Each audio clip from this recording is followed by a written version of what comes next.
আমাদেরকে গুলি করে রাখা পর্যন্ত কোনো কিছুর আমাদের গায়ে লাগে না। যতক্ষণ না পর্যন্ত বুকে বা মাথায় গুলি চলবে ততক্ষণ পর্যন্ত আমরা কোনো স্ট্রাগল মনে করি না। এবং বাংলাদেশের সাম্প্রতিক রাজনৈতিক ইতিহাসে এমন কিছু ঘটনা আছে যেগুলো শুধু একটি হত্যাকাণ্ড বা একটি রাজনৈতিক বিতর্কের মধ্যেই সীমাবদ্ধ থাকে না, বরং সেই ঘটনাগুলো ধীরে ধীরে পরিণত হয় জাতীয় আলোচনার কেন্দ্রে, রাজনৈতিক প্রশ্নের উৎসে এবং জনমনে জন্ম দেয় অসংখ্য জিজ্ঞাসার।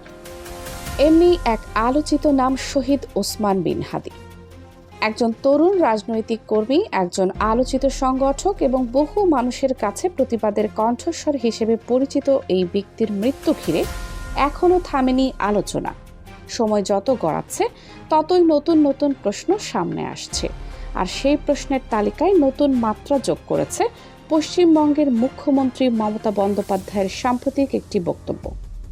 রাজনীতি যখন সীমান্ত পেরিয়ে যায় তখন ঘটনাগুলো আর শুধু একটি দেশের ভেতরের বিষয় থাকে না, তখন সেগুলো জড়িয়ে যায় কূটনীতি, নিরাপত্তা, আঞ্চলিক রাজনীতি এবং আন্তর্জাতিক সম্পর্কের জটিল সমীকরণের সঙ্গে। ঠিক এমন এক প্রেক্ষাপটে উঠে এসেছে ওসমান হাদী হত্যাকাণ্ডের প্রসঙ্গ। সম্প্রতি কলকাতার ধর্মতলায় অনুষ্ঠিত একটি রাজনৈতিক কর্মসূচিতে বক্তব্য রাখতে গিয়ে মমতা বন্দ্যোপাধ্যায় এমন কিছু মন্তব্য করেন যা দ্রুতই দুই বাংলার রাজনৈতিক অঙ্গনে আলোচনার ঝড় তোলে। তিনি দাবি করেন, একটি বহুল আলোচিত হত্যাকাণ্ডে অভিযুক্ত কয়েকজন ব্যক্তি বাংলাদেশ থেকে ভারতে প্রবেশ করার পর পশ্চিমবঙ্গের বিশেষ টাস্ক ফোর্স তাদের গ্রেপ্তার করেছিল। তবে সেই গ্রেপ্তারের খবর প্রকাশ না করার বিষয়ে কেন্দ্রের পক্ষ থেকে অনুরোধ এসেছিল বলেও তিনি উল্লেখ করেন। মমতার এই বক্তব্য প্রকাশ্যে আসার পর রাজনৈতিক মহলে শুরু হয় নানা আলোচনা। তিনি কোনো নির্দিষ্ট ঘটনার নাম উল্লেখ করেননি, তবে তার বক্তব্যের বিভিন্ন অংশ বিশ্লেষণ করে অনেকেই সেটিকে ওসমান হাদী হত্যাকাণ্ডের সঙ্গে সম্পর্কিত বলে মনে করছেন। প্রশ্ন উঠছে, যদি সত্যিই এমন কোনো ঘটনা ঘটে থাকে তাহলে সেই ঘটনার সম্পূর্ণ তথ্য কী, কেন বিষয়টি এতদিন আলোচনার বাইরে ছিল, এবং সবচেয়ে গুরুত্বপূর্ণ প্রশ্ন, এই ঘটনার পেছনে আসল সত্য কী? ওসমান হাদী ছিলেন বাংলাদেশের তরুণ প্রজন্মের কাছে পরিচিত একটি নাম। বিভিন্ন রাজনৈতিক ইস্যুতে তিনি সক্রিয় ছিলেন এবং দেশের সমসাময়িক বিষয়গুলো নিয়ে প্রকাশ্যে মতামত দিতেন। তার সমর্থকরা মনে করেন তিনি ছিলেন তরুণদের আশা আকাঙ্ক্ষার প্রতিনিধি। অন্যদিকে সমালোচকরাও তার রাজনৈতিক অবস্থান নিয়ে আলোচনা করেছেন। 2025 সালের ডিসেম্বর মাসে তার উপর হামলার ঘটনা দেশের রাজনৈতিক অঙ্গনে ব্যাপক আলোড়ন সৃষ্টি করে। গুরুতর আহত অবস্থায় তাকে বিদেশে চিকিৎসার জন্য নেওয়া হয়, কিন্তু শেষ পর্যন্ত তাকে আর ফিরিয়ে আনা সম্ভব হয়নি। তার মৃত্যুর খবর ছড়িয়ে পড়ার পর দেশের বিভিন্ন স্থানে শোক, ক্ষোভ এবং রাজনৈতিক প্রতিক্রিয়া দেখা যায়। এরপর শুরু হয় তদন্ত। আইনশৃঙ্খলা বাহিনী বিভিন্ন তথ্য সংগ্রহ করে এবং কয়েকজন সন্দেহভাজনের নাম সামনে আসে। তদন্তের অগ্রগতির সঙ্গে সঙ্গে বিষয়টি আরও আলোচনায় আসে। পরে সংবাদ মাধ্যমে এমন খবরও প্রকাশিত হয় যে কয়েকজন অভিযুক্ত দেশ ছেড়ে ভারতে চলে গিয়েছিল এবং সেখানে তাদের অবস্থান নিয়ে অনুসন্ধান চলছিল।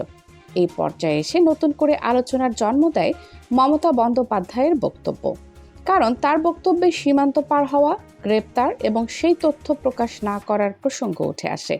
ফলে রাজনৈতিক বিশ্লেষকরা প্রশ্ন তুলছেন, এই ঘটনাগুলোর মধ্যে কোনো যোগসূত্র রয়েছে কিনা। তবে এখানে একটি বিষয় অত্যন্ত গুরুত্বপূর্ণ। এখন পর্যন্ত প্রকাশ্যে আসা তথ্যের ভিত্তিতে কোনো আদালত বা তদন্ত সংস্থা ভারতের কেন্দ্রীয় সরকার, কোনো মন্ত্রী বা কোনো রাজনৈতিক নেতাকে এই হত্যাকাণ্ডের সঙ্গে জড়িত বলে ঘোষণা করেনি। ফলে যে কোনো দাবি বা অভিযোগকে অবশ্যই অভিযোগ হিসেবেই দেখতে হবে, প্রতিষ্ঠিত সত্য হিসেবে নয়। রাজনীতির বাস্তবতা হলো, নির্বাচনের সময় কিংবা রাজনৈতিক সংঘাতের মুহূর্তে নেতাদের বক্তব্য প্রায়ই বড় ধরনের বিতর্ক সৃষ্টি করে। অনেক সময় সেই বক্তব্য নতুন তথ্য সামনে আনে, আবার অনেক সময় তা রাজনৈতিক অবস্থানের অংশ হিসেবেও বিবেচিত হয়। ফলে এমন বক্তব্যের সত্যতা যাচাই করা সবসময় জরুরি। মমতা বন্দ্যোপাধ্যায়ের বক্তব্য এমন এক সময়ে এসেছে যখন পশ্চিমবঙ্গের রাজনীতিতেও নানা পরিবর্তন এবং টানাপোড়েনের আলোচনা চলছে।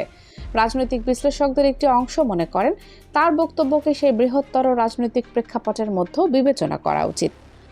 অন্যদিকে বাংলাদেশের মানুষের আগ্রহের কেন্দ্রবিন্দুতে রয়েছে একটাই বিষয়, ওসমান হাদী হত্যার পূর্ণাঙ্গ বিচার হবে কিনা। কারণ একটি হত্যাকাণ্ডের বিচার শুধু একজন মানুষের জন্য নয়, বরং আইনের শাসনের প্রতি জনগণের আস্থার সঙ্গেও সম্পর্কিত। যখন কোনো আলোচিত রাজনৈতিক ব্যক্তিত্ব হত্যার শিকার হন, তখন তদন্তের প্রতিটি ধাপ জনসাধারণের নজরে চলে আসে। মানুষ জানতে চায় কারা জড়িত ছিল, কেন ঘটনা ঘটল এবং এর পেছনে কোনো বৃহত্তর পরিকল্পনা ছিল কিনা। এই প্রশ্নগুলোর উত্তর খুঁজে বের করার দায়িত্ব সংশ্লিষ্ট তদন্ত সংস্থা এবং বিচার ব্যবস্থা। এখন পর্যন্ত যে তথ্যগুলো প্রকাশ্যে এসেছে সেগুলো ইঙ্গিত দেয় যে তদন্ত এখনও বহু মানুষের আগ্রহের কেন্দ্রবিন্দুতে রয়েছে।